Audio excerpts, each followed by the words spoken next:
2장을 우리 같이 보겠습니다. 2장 14절부터 오늘 끝절까지 같이 나누겠습니다.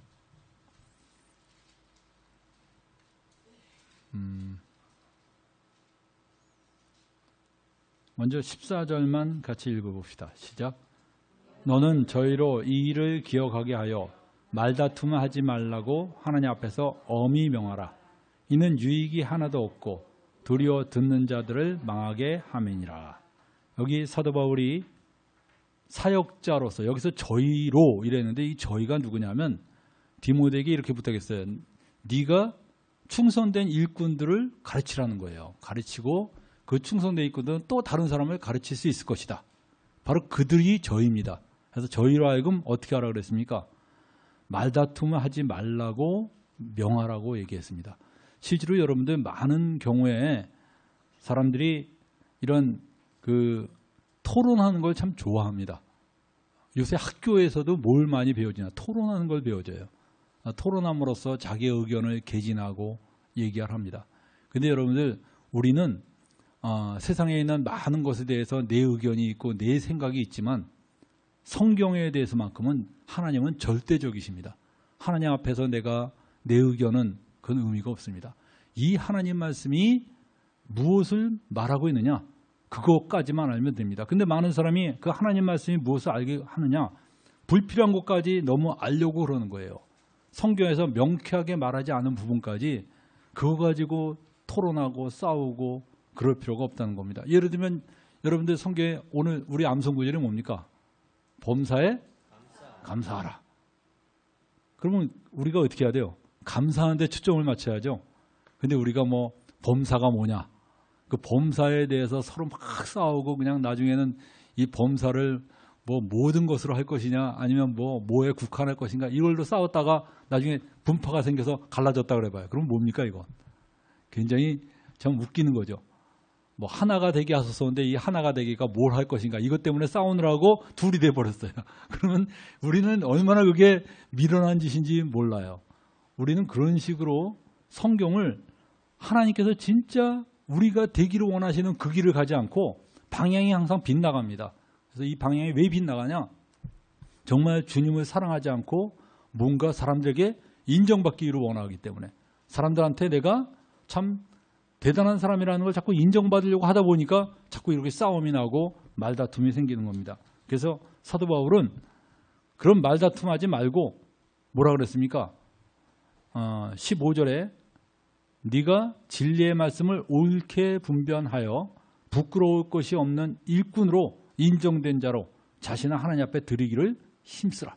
그래서 자신을 정말 하나님 앞에 부끄러울 것이 없는 일꾼으로 자신을 하나님께 드리기를 힘쓰라는 겁니다. 바로 여기에 우리가 초점을 맞춰야 됩니다. 사람들 앞에서 내가 참 높임을 받고 인정받고 이런 데 하지 말고 어떻게 하면 내가 하나님 앞에서 부끄러움 없이 드려지게 할 것인가. 여기에 초점을 맞추라는 겁니다. 여러분들 교회에서 생활하다 보면 참 많이 느끼는데 제가 왕년에 교회 개혁 사이트에 한 4년 동안 카페지기로 있은 적이 있습니다. 거기 뭐 한 6,000명, 5,000명 정도 들어와 있는 사람들인데 전부 의견들이 얼마나 많은지 몰라요. 여러분들 그 교회 개혁 사이트에서 교회 개혁을 외치는 사람들이 어떻게 생각하세요? 다 굉장히 훌륭한 사람처럼 느껴집니까? 아니면 다 형편없는 사람입니까? 아니면 일부만 진짜 개혁을 원하는 사람입니까? 제가 보면요, 그 교회 개혁을 외치는 상당수의 사람들이 진짜 개혁이 필요한 사람들이 많아요. 왜 그러냐? 이 사람이 부패해지면요, 부패한 사람의 특징이 뭔지 아세요? 부패한 사람의 특징은요, 하나님 말씀을 자기에게 적용 안 하고 다른 사람에게 적용합니다. 그거 왜 그런지 아세요? 자기가 기준이 된 거예요. 그래서 자기 생각만 옳은 거고, 그러다 보니까 우리 무슨 말씀을 읽고선 우리가 같이 나눌 때도 우리 나라 정치 비판하는 거 이때는 그냥 막 빛이 납니다. 열이 나고. 우리 한국교회의 문제점 이거는 정말 저 사람이 대단한 사람이라는 걸 느껴져요. 근데 이거를 우리 자신들에게 적용해 봅시다. 그러면 그때부터는 입에 딱 자꾸가 달립니다. 왜 그렇습니까? 자기한테는 적용하고 싶은 마음이 없어요. 이것이 여러분들 바로 하나님 앞에서 부끄러운 것입니다. 하나님 말씀은 나에게 적용해야 됩니다. 근데 많은 사람이 다른 사람에게 너무 잘 적용하는데 나는 적용하지 않는 거예요. 여러분들, 우리가 이것이 얼마나 모순적인 그런 자세인지 모릅니다. 우리 그 성경을 나눌 때도 느낍니다. 과거에도 어떤 분 보면 참 이 어떤 비판하는 데는 너무나 뛰어나요. 아주 탁월합니다. 그 예리함이. 그런데 오늘 메시지 들은 걸로 나눕시다. 우리에게 뭘 적용할 것인가? 그럼 갑자기 나눌 게 없어집니다. 그럼 왜 그래요? 하나님 말씀이 나한테 들어오질 않는 거예요. 튀겨나가는 겁니다. 다. 여러분들 여기 보니까 이런 말씀이 나옵니다. 16절 한번 볼까요? 16절 읽어볼까요? 망령되고 헛된 말을 버리라. 저희는 경건치 아니함에 점점 나아가나니 저희 말은 독한 창질에 썩어진 강과 같은데 그 중에 후메네오와 빌레도가 있느니라. 여기 보니까 망령되고 헛된 말을 버리라. 저희는 경건치 아니함에 점점 나아간다. 여러분들 그 말이 망령되고 헛된 말인지 어떻게 하느냐? 그 방향을 보면 됩니다. 여러분들 우리 교회 내에서 모여갖고 뭐 합니까? 어떤 사람 보면 교회 내에서 맨날 성경 공부할 때 자기 사업 이야기하고 그 다음에 자기가 뭐 요즘에 뭘 하나 이런 세상적인 이야기로 그냥 팀 분위기를 그렇게 장악을 해버립니다. 그럼 그쪽 방향으로 계속 나가게 돼요. 과거에 모임에 있을 때 어떤 형제가 와서 이 불만을 토로하더라고요. 교회에서 정말 좀 영적으로 내가 새롭게 되고 위로를 받고 싶은데 맨날 사업 이야기하고 자기 그냥 신변 잡기 이야기 하다 보니까 그 얘기 들어주는 것도 지친다는 거예요. 너무 괴롭다는 거예요.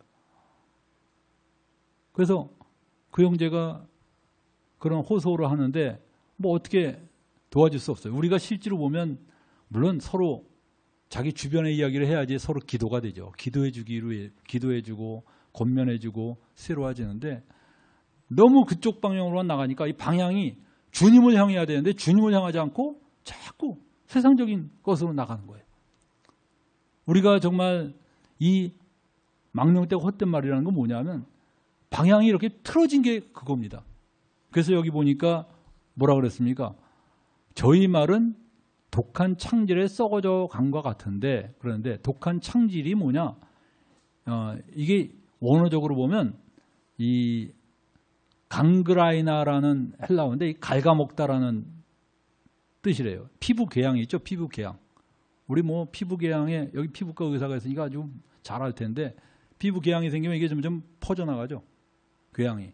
옛날 같으면 그런 약이 발달하지 않았던 시절에 이런데 궤양이 생겼을 때 그걸 어떻게 처리할 수가 없어서 막 퍼져나갈 겁니다. 이거 다시 말하면 요즘에 좀 제대로 된 말이라고 한다면 피부암이라고도 말할 수 있어요. 이 피부암이라는 게 어떻게 됩니까? 점점 퍼져나갑니다. 점점 퍼져나가요. 그래서 이거와 같다라고 얘기했어요. 그래서 이런 사람들이 정말 후메네와 여기 보니까 빌레도가 바로 그런 사람들인데 이 사람들은 진리에 대해서도 그릇되었다 그랬어요. 18절 한번 읽어볼까요? 시작 보면 진리에 관해서는 저희가 그릇되었도다. 불활이 이미 지나갔다 하므로 어떤 사람들의 믿음을 무너뜨리느니라. 그래서 이들은 이 후메네와 빌레도가 어떤 주장을 했는지는 지금 잘 나타나고 있지 않지만 한 가지 분명하게 틀린 것은 그들이 부활이 지나갔다고 가르쳤다는 거예요. 여러분들 예수님의 부활은 물론 지나갔어요. 근데 그리스도인들이 믿고 있는 부활은 뭡니까? 미래에는 우리들도 죽은 뒤에 부활할 것이다. 그래서 우리가 부활할 것이라는 것을 믿고 있는 게 이미 예수님과 사도들의 가르침입니다. 근데 이 후메네와 빌레도가 그 가르침에 대해서 정면으로 부정한 겁니다. 이 19세기에 와갖고 자유주의 신학이 이 기독교계에 파고 들어오면서요. 뭐까지 부정했냐면 예수님의 부활까지도 부정을 했습니다. 예수님이 진짜 부활한 게 아니라는 겁니다. 여러분들 예수님이 부활하지 않으면 어떻게 됩니까? 우리의 믿음이 다 무너지는 겁니다. 근데 신학의 이름으로 예수님의 부활을 부정했어요. 그럼 부활은 뭐냐?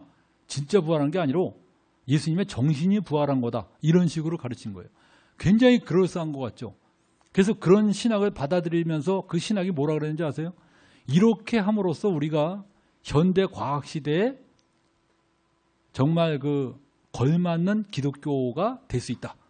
이 기독교가 현대 과학에 걸맞지 않게 너무 미신적인 것들을 많이 포함하고 있어서 이러다간 기독교라는 종교 자체가 없어진다. 그래서 우리는 좀 더 이 과학에 맞는 종교를 만든답시고 이런 신학들이 막 파고 들어왔습니다. 근데 그 결과 어떻게 되는지 아세요?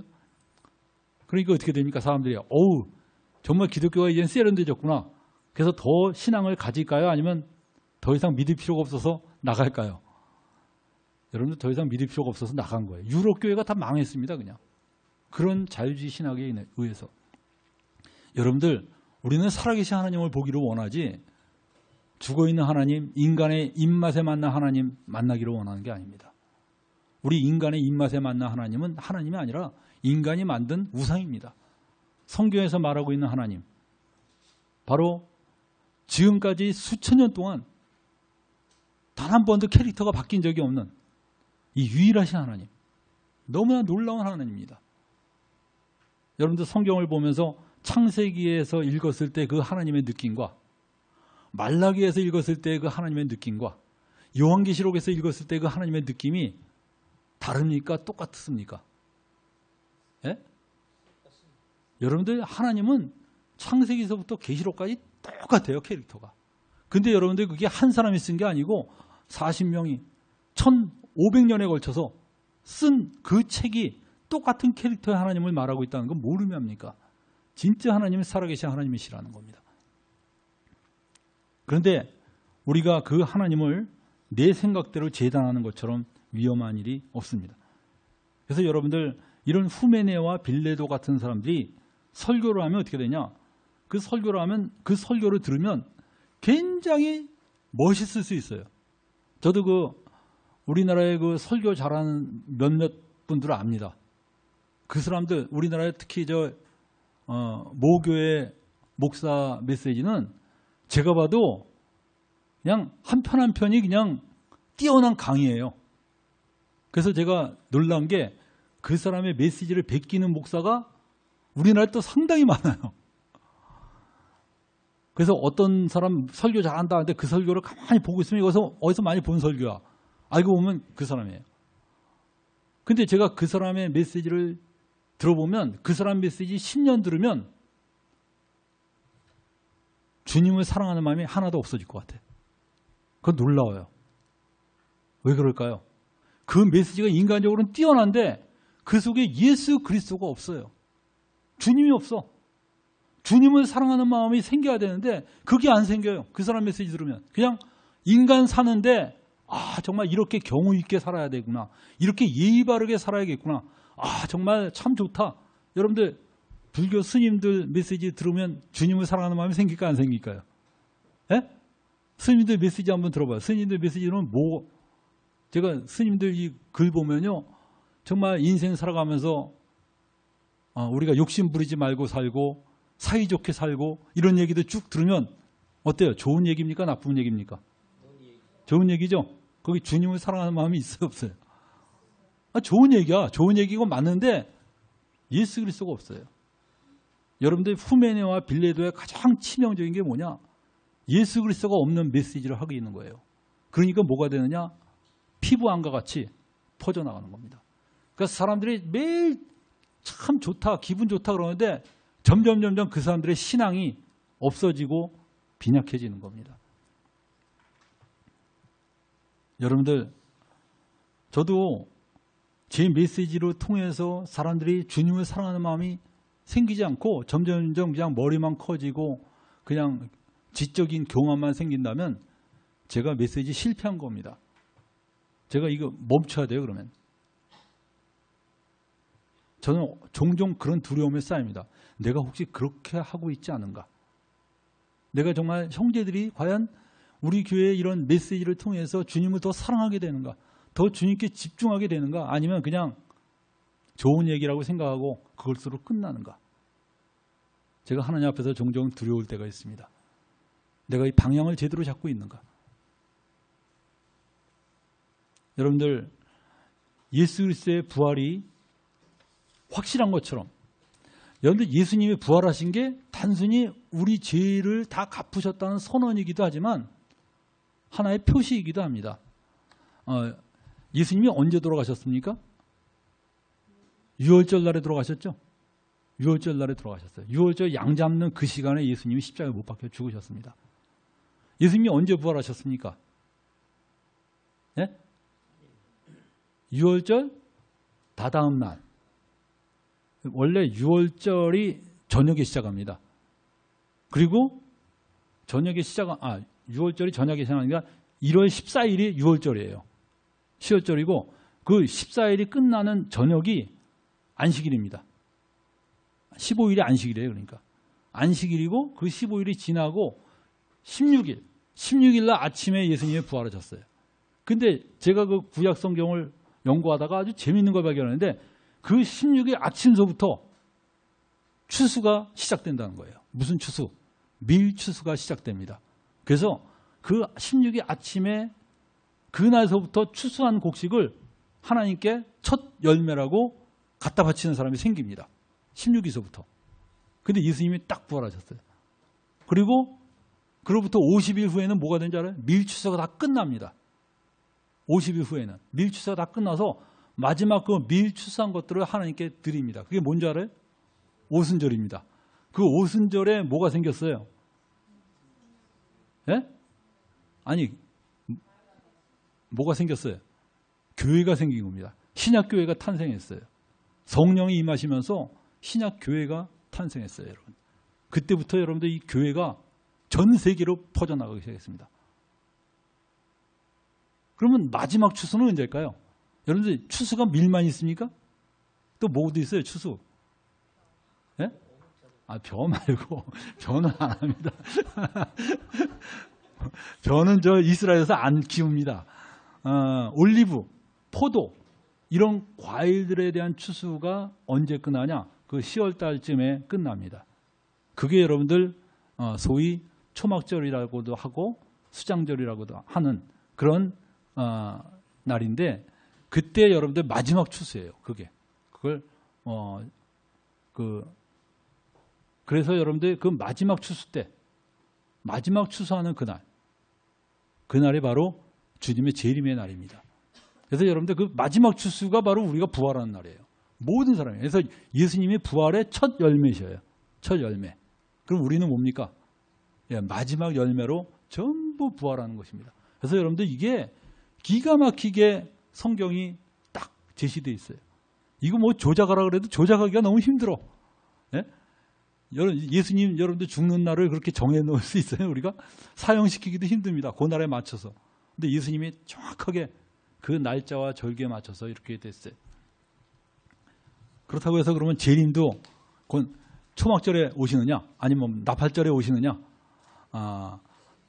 가능성이 높죠. 가능성이 높은데 그렇지만 이 재림에 대해서는 이미 주님이 그 날과 때를 알지 못한다 그랬기 때문에 이거는 완전히 하나의 영적인 시간으로 볼 수밖에 없습니다. 그리고 오늘날에 언제가 정말 나팔절인지 몰라요. 그 마지막으로 이 나팔을 불어서 전부 다 곡식을 모아드리는 그것이 현대적으로는 그냥 나팔절 몇 일 적지만 우리가 정확한 날은 모르죠. 그래서 문제는 뭐냐? 이런 것들이 전부 다 이미 예수님과 사도들이 다 이야기한 겁니다. 그래서 여러분들 기독교는 어디 위에 서 있냐? 에베소서 2장 20절에 보면 에베소서 2장 20절 한번 읽어보세요. 여기 한번 읽어봅시다. 에베소 2장 20절.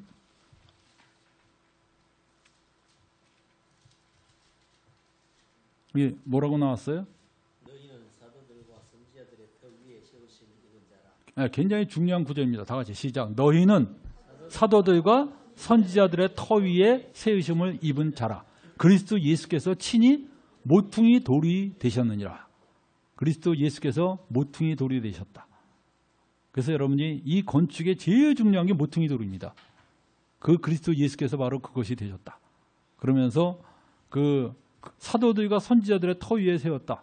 그것은 뭐냐면 우리가 사도들과 선지자의 그 가르침, 교훈, 그 위에 세워져 있다는 겁니다. 그래서 여러분들 정통교회라는 건 뭐냐? 정통 기독교는 뭡니까? 1번, 우리나라에서 제일 큰 교단이다. 2번, 가장 역사가 오래된 교단이다. 3번, 사도들의 가르침을 따르는 교단이다. 어디입니까? 3번. 네. 여러분들 이걸 놓치면 안 돼요. 우리나라에서는 장로교가 제일 크다고 해서 난 장로교다, 정통교단이다. 아닙니다. 얼마 전에 그 어떤 형제가 카톡방에다 11조에 대한 메시지 2개를 올려놨습니다. 그 하나는 그 유명한 어느 목사,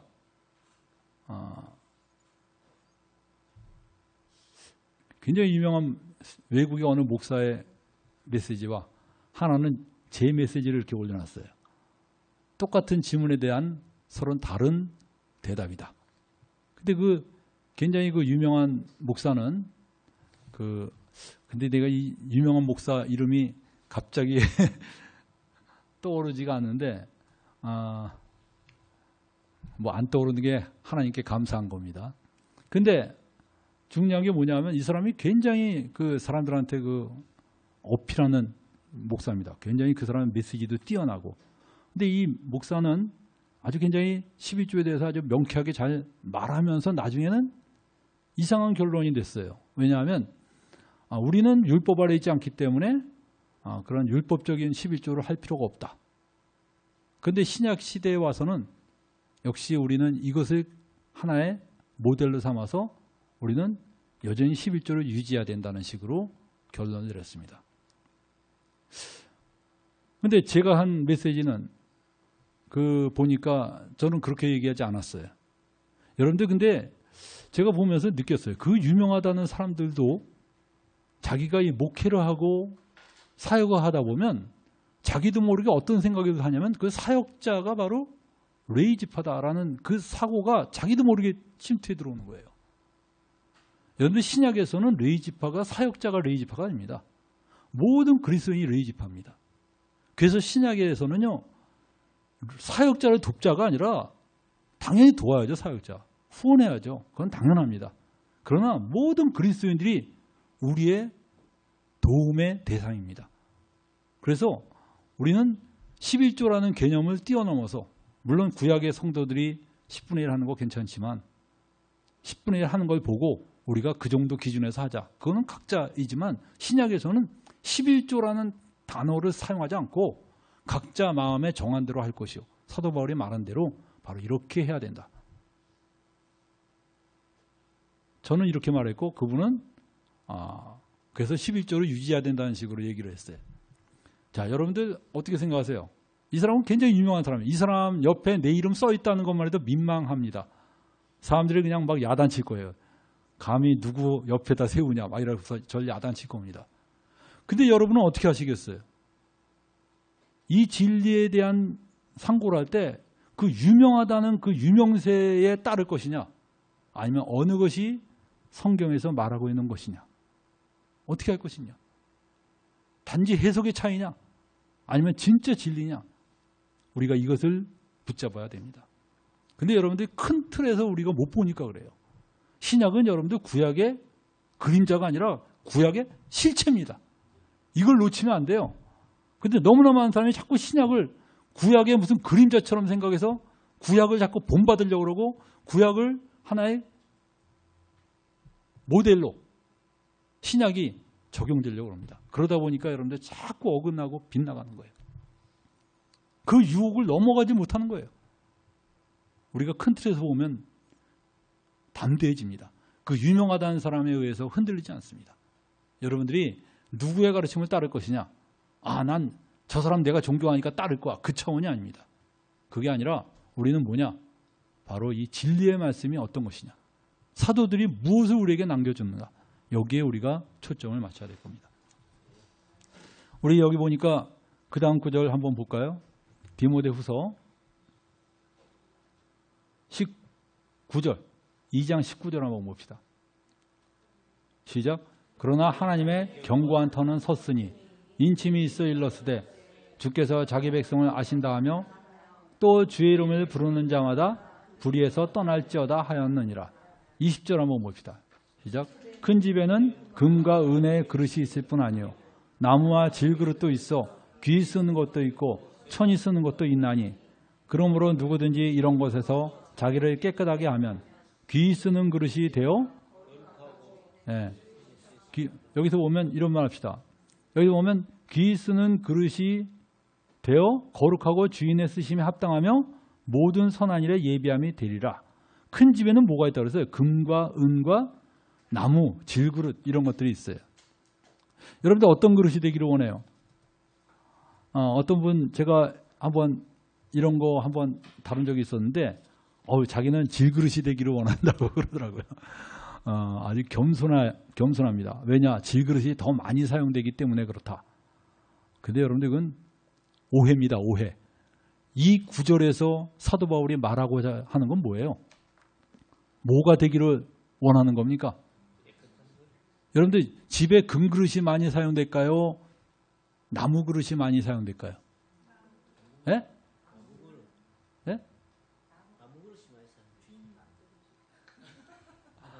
여러분들 수준이 우리가 서민 수준이라 그래요.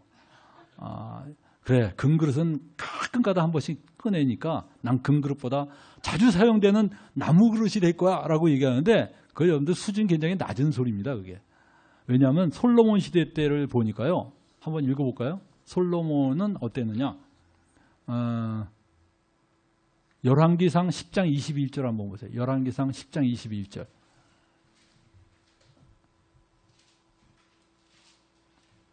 열왕기상 10장 21절.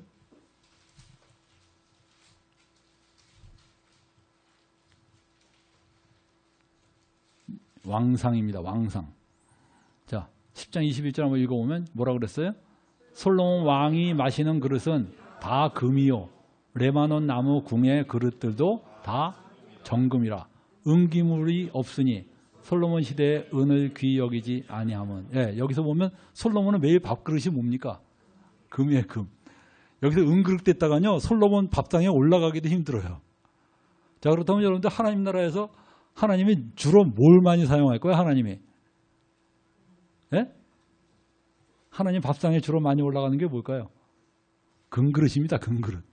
여러분들 괜히 겸손 떤답시고 저 질그릇 삼아 주십시오. 그러면 평생 밥상에 한번 못 올라가고 끝날 수 있어요. 여러분들 이 비유에서 우리는 원래 질그릇입니다. 우리는 원래 질그릇이에요. 그래서 여러분들 성경에 보면 그릇이라는 말이 종종 있는데 고린도후서 4장 7절 볼까요? 고린도후서 4장 7절.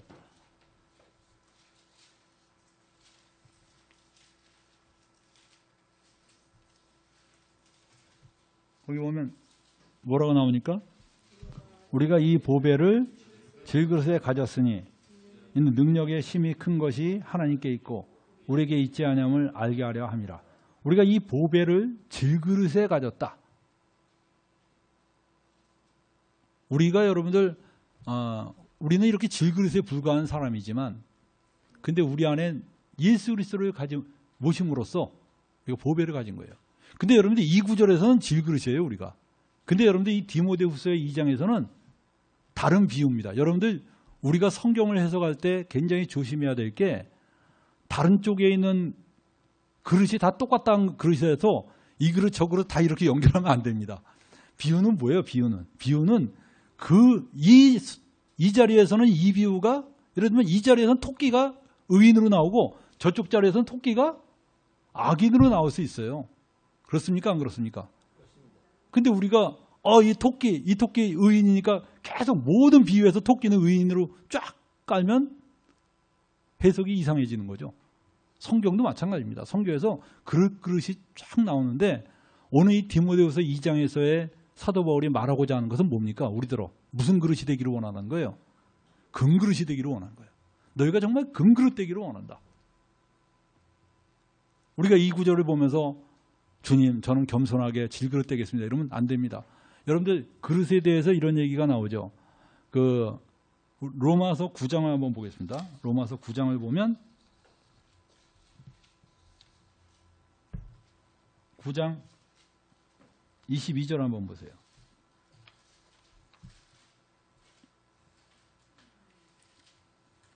이거 뭐죠?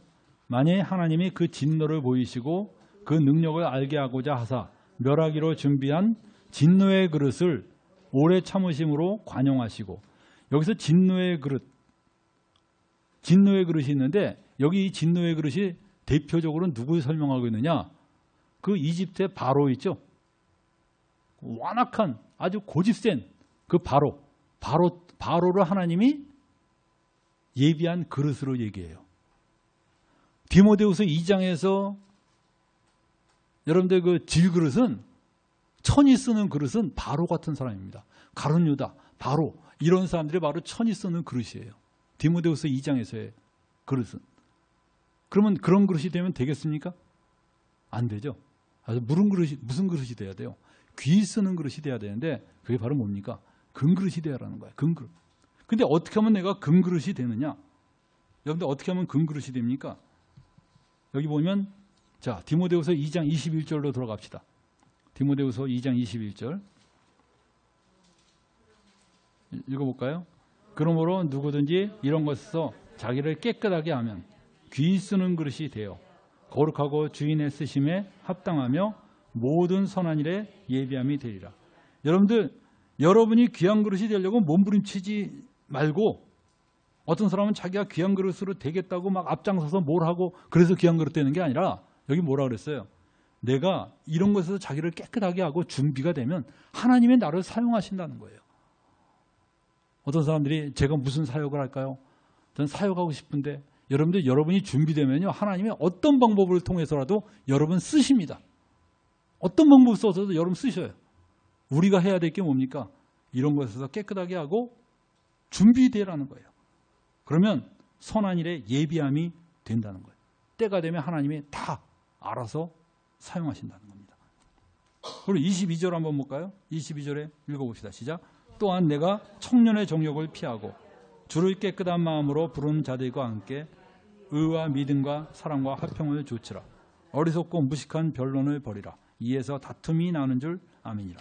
여기 보니까 정말 청년의 정욕을 피하고, 여러분들 그 청년의 그 삶이 얼마나 정욕의 유혹을 많이 받을 때입니까? 이거를 극복한다는 건 참 어렵죠.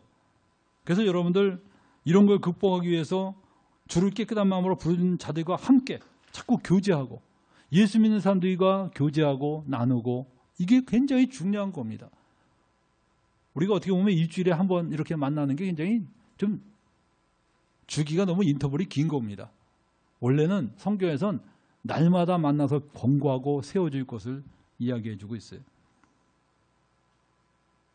제가 제 큰딸을 그 한동대를 집어넣는데, 제가 그 한동대에 가기를 원했던 이유 중에 하나가 그 대학 자체가 크리스천들이 그 상당수가 크리스천들이 모여 있어요. 그러니까 좋은 영향을 받지 않을까 하는 기대감으로 보낸 겁니다. 제가 그 한동대를 가서 내가 놀란 게, 요즘 대학생들 정말 신앙에 관심이 없거든요. 근데 가니까 아니 플래카드에 그런 게 있어. 뭐 40일 새벽기도 도전한다. 뭐 이런 게 세상에 대학에 붙어 있어요. 그리고 뭐 주님의 군사, 뭐 하나님의 군사로 모이자, 막 이런 것들이 대학 플래카드에 붙어 있으면서 세상에 여기 신학교보다 더 영적인 학교구나. 신학교에 난 그런 거 잘 못 봤어요. 제가 신학교도 여러 번 올라가 봤는데, 근데 세상에 이렇게 놀라운 대학이 있다니 막 흥분이 되더라고요. 그러니까 막 또 신입생들 오면 선배들이 나와서 섬겨요. 대부분 선배들이 뺑뺑이 돌리잖아. 이건 거꾸로 나와서 섬기고 가방 다 들어주고, 야 세상에 나는 그 한동대학이 좀 잘 됐으면 좋겠어. 앞으로도 계속 정말 이런 대학 하나 정도는 우리나라에서 가지고 있어야 되지 않을까 하는 그런 생각이 들었어요. 왜냐? 예수 믿는 사람들이 이렇게 모여있다는 게 얼마나 아름답고 귀한 겁니까? 정말 이렇게 형제자매들이 모여서 믿음과 사랑과 화평을 쫓고 권면하고 세워지고, 우리 교회 형제자매들 얼마나 좋아요. 우리 자매들도 매주 목요일마다 이렇게 모여서 기도하고 그러는데 정말 신앙으로 권면하고 세워주고 정말 이끌어주고, 이것처럼 아름다운 게 없습니다, 여러분들. 이거 가족보다 더 훌륭한 거예요.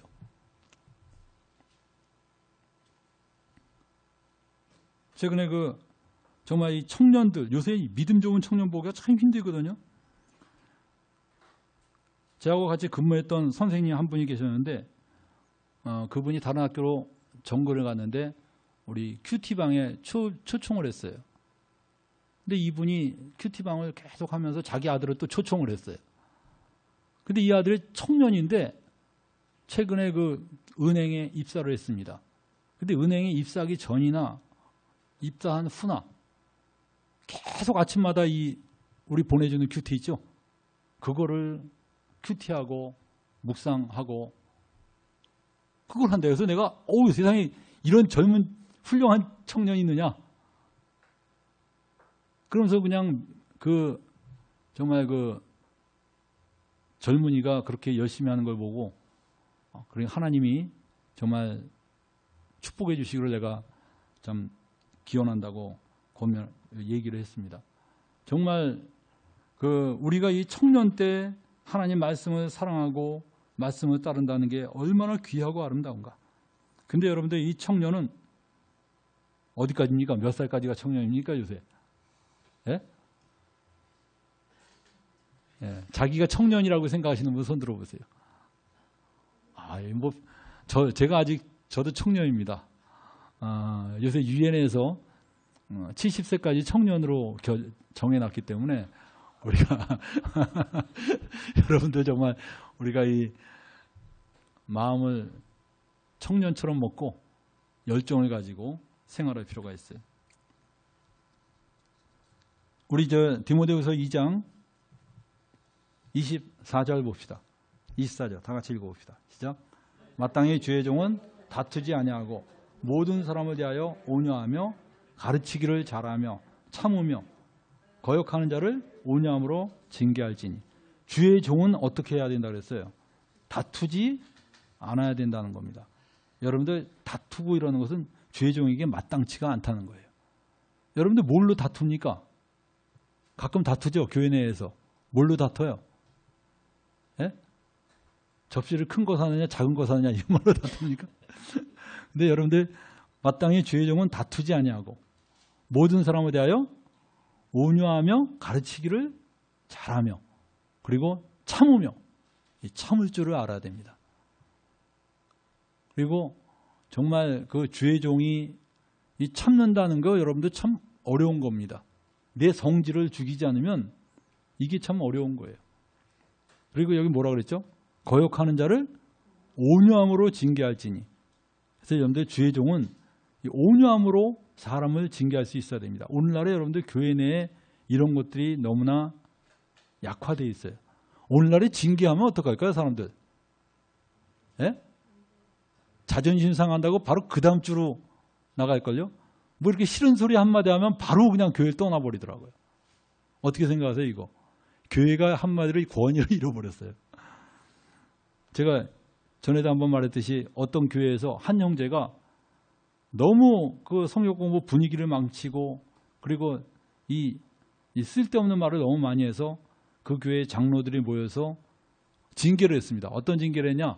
한 달간 발언권 회수. 여러분들 이런 거 당하면 어떻게 되겠어요? 네? 교회에서 만약에 형제 내가 보니까 너무 형제가 이 말을 해서 형제자매들이 많이 상처도 받고 그러는데 한 달간 형제 발언권 금지합니다. 그러면 여러분들 자기는 기꺼이 받아들이고 한 달간 정말 내가 그동안 얼마나 잘못했는가 생각하고 정말 자숙하는 시간을 갖겠다 하시는 분 한번 저 한번 보이게 한번 자기는 자숙하는 시간 갖는다. 야, 정말 훌륭하신 분입니다. 자긴 떠난다. 차마 못 뛰겠죠. 여러분들이 참 어려운 겁니다. 누가 나를 지적했을 때 막 내가 받아들이기 어렵지만 그걸 듣고 내가 자숙하는 시간을 갖고 고치려는 거. 이 사람이 정말 아름다운 크리스찬이에요. 근데 과거에 제가 그 교회 상황 봤더니 그랬더니 이 형제가 그 다음서부터 반발하기 시작하는데 교회 형제들마다 다 전화하면서 내가 그랬냐 어떻게 생각하냐 뭐 이러면서 그냥 자기 편을 만들려고 그러고 막 사람들이 끌어다니. 근데 누구도 호응 안 해줬어요, 그 형제한테. 그러니까 이 형제가 나중엔 분노해갖고 그 교회를 떠날 때 그 자기가 그 교회에 그 헌납했던 마이크 있죠? 그 마이크도 다 떼어갔어요. 이건 내가 헌납한 거라. 야, 무서운 사람입니다. 근데 여러분들 그런 마이크는 떼어가는 게 좋죠. 이건 주님께 바친 게 아니기 때문에. 여러분들 그게 뭐예요? 이 교회가 이제 더 이상 교회가 아니야, 이건. 정말 사람들한테 짓밟히는. 여러분들 교회는 가게가 아닙니다. 상점이 아닙니다. 여러분들 손님이 아니에요. 손님이 왕이죠. 가게에서는. 여러분들 손님 아닙니다, 여러분들. 교회에서는 누가 왕이에요? 교인이 왕입니까? 누가 왕이에요? 예수 그리스도가 왕이에요. 여러분들 한 명도 안 나와도 좋아요. 여러분들 중에 난 더 이상 주님 말씀 따르지 않겠다. 대신 헌금을 열심히 바치겠다. 그럼 그 사람 어때요? 쫓아냅니다, 우리. 헌금 안 내도 된다는 거야. 당신 헌금 안 받는다. 교회가 무슨 가게입니까? 예수 그리스도를 따르지 않는다면 더 이상 필요가 없어요. 더 이상 교회의 교인이 아닙니다. 그 사람이 뭐 이 교회가 여기뿐이냐? 난 딴 교회 간다 해서 날 받아주는 교회. 좋습니다. 가세요. 상관없습니다. 근데 뭐가 돼요? 주님이 이렇게 말씀하셨습니다. 마태복음 18장 17절 한번 읽어봅시다.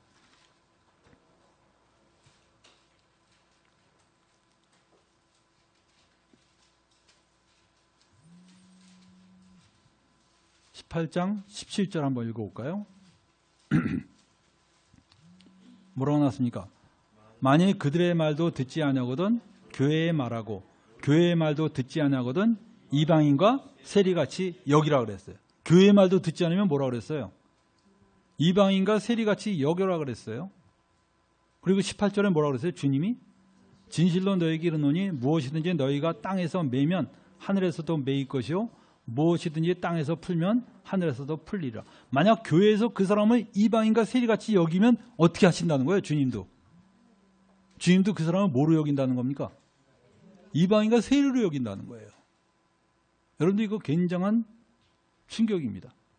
아마 여러분은 난 다른 교회 옮기면 됐지. 그 교회에서 받아주는데 뭐. 그 어떤 교회인지 모르지만 주님은 그거 관계없어요.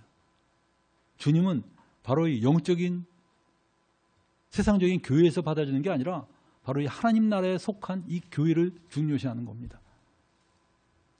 근데 요즘은 또 엉뚱하게 올바르게 하는 사람을 교회에서 쫓아내는 경우가 있어요.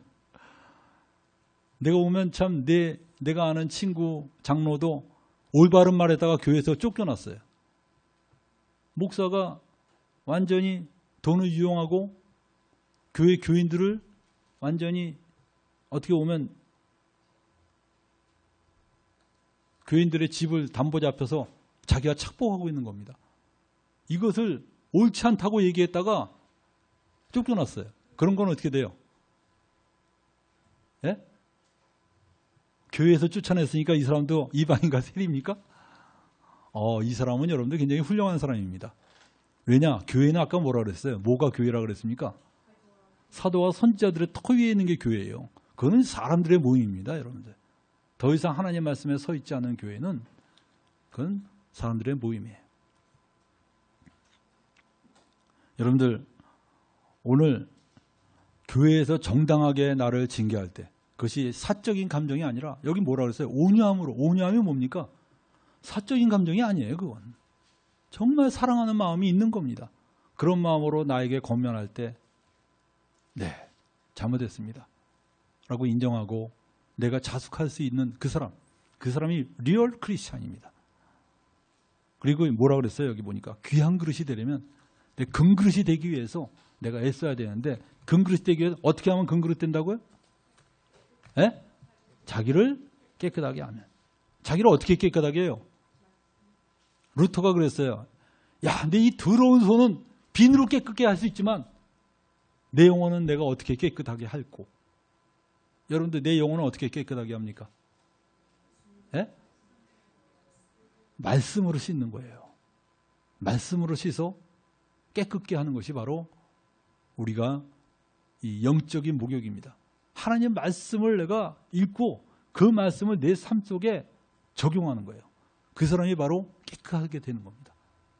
청년이 무엇으로 그의 행실을 깨끗게 하리이까?